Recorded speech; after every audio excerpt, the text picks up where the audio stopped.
Why Gen Alpha is so disrespectful in school and why teachers are quitting. You know what's wild to me? Teachers today are expected to be entertainers, therapists, behavior specialists, parent communicators, curriculum experts, data analysts, and somehow also miracle workers. And if a kid refuses to follow the most basic instruction in class, people immediately say, well, did you build a relationship? Did you earn their respect? Maybe your classroom management just isn't good enough. But here's the problem.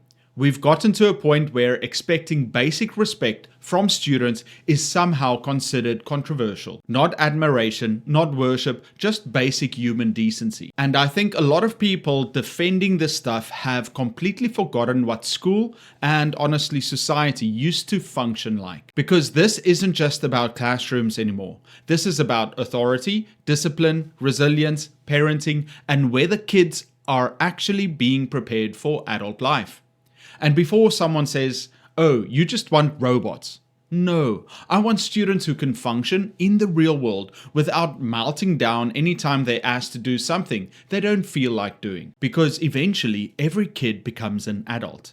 And adults still have bosses, rules, deadlines, expectations, and consequences. That's reality. So let's talk about this whole idea teachers need to earn respect before students should listen to them. Because I think people are confusing two completely different things. People always say respect is earned. Okay, depends what kind of respect you mean. If you mean admiration, sure, you can't force students to admire a teacher. But that's not what teachers are asking for. Teachers are asking for behavioral respect. Basic things like don't scream at me, don't ignore every instruction, don't roll your eyes every 5 seconds, don't openly mock the class, don't treat school like a joke.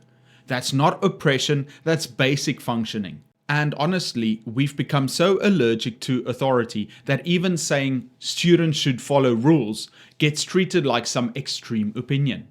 Meanwhile, try walking into a courtroom and arguing with the judge because you don't respect them yet. Try showing up to work and telling your boss, I'm not really feeling your energy today, so I'm not going to follow instructions. See how long that lasts. School is supposed to help kids prepare for life. But now we're teaching kids that every instruction is negotiable and every boundary is optional. And then we wonder why so many teachers are quitting. One thing I keep hearing is, you need to build a relationship first. And yes, relationships matter. Of course they do. The best teachers usually care deeply about students. Most teachers want good relationships with kids. But somewhere along the line, people turned relationships into bribery. Now teachers are expected to perform emotional gymnastics just to get students to do the bare minimum. Teachers are now expected to constantly entertain, constantly motivate, constantly convince, constantly win over students just to get a class to open a notebook. That's crazy. Because 20 or 30 years ago, teachers didn't need to earn the right to teach every single day. There was an understanding. The teacher teaches, the student learns, parents support the process. Now, teachers are negotiating with students, and a second a kid faces discomfort, parent email, admin meeting, complaint, excuse, blame the teacher. We've removed almost every consequence and then act shocked when behavior collapses. And here's the part people don't want to admit. A lot of kids today struggle with resilience. Not all, but way more than before. Some students genuinely can't handle boredom, correction, failure, discomfort, being told no, not getting immediate gratification. Everything has to be entertaining 24/7. And social media absolutely made this worse.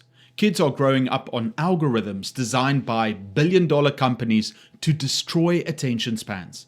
Short clips, constant stimulation, instant dopamine. Then, when we put them in a classroom and expect them to focus on reading, writing, thinking, discussion, delayed gratification, that transition is brutal for a lot of them now. And teachers are the ones standing in front of the explosion every day. I also think people underestimate how much culture changed. When I was growing up, you didn't have to love your teacher, but You knew there were lines you didn't cross. Now I watch videos online where students film teachers, mock teachers, scream at teachers, threaten teachers. And people online laugh. That would have been unthinkable years ago. And honestly, it's not just schools. Look at customer service. Look at public behavior. Look at the way people talk to each other online. Kids are learning from the culture around them. So when society loses patience, respect, self-control, and accountability, schools feel it immediately. Teachers are just the first people forced to deal with it every day. And before someone twists this into, you think every teacher is perfect? Obviously not. Bad teachers exist. Some teachers absolutely should not be teaching, but pretending that every classroom issue is caused by bad teaching is completely detached from reality. There are amazing teachers leaving education right now because they're exhausted, not because they hate kids, because they're tired of being blamed for every societal problem while having less authority than before. You can't remove consequences, remove parental support, overload classrooms, destroy attention spans, undermine authority, and then expect teachers to magically fix everything through relationships. That's not realistic. And honestly, I think a lot of teachers watching this know exactly what I'm talking about. You can spend hours planning, hours grading, making lessons, engaging, building relationships, and still walk into a classroom where some students already decided they're not participating. At some point, personal responsibility has to exist. Not just for teachers, for students too. Because if kids never learn discipline, accountability, respect, or self-control, life gets really hard later. The saddest part is this. I actually think most teachers want structure because they care about kids. People act like expectations are cruel, but structure helps kids. Consistency helps kids. And deep down, I think a lot of students actually want adults who are willing to lead confidently, instead of constantly apologizing for having expectations. Anyway, I know people are going to disagree with this one. Some of you are going to say, maybe I'm old-fashioned. Maybe we should blame schools entirely. Some of you are going to blame parents entirely. But I think the truth is bigger than that. This is a cultural shift, and schools are feeling the consequences first. So I'm curious what you think. Teachers, are you seeing this in your classrooms? Parents, do you think expectations for kids have changed? And students, what do you think adults are getting wrong about all of this? Let me know in the comments below.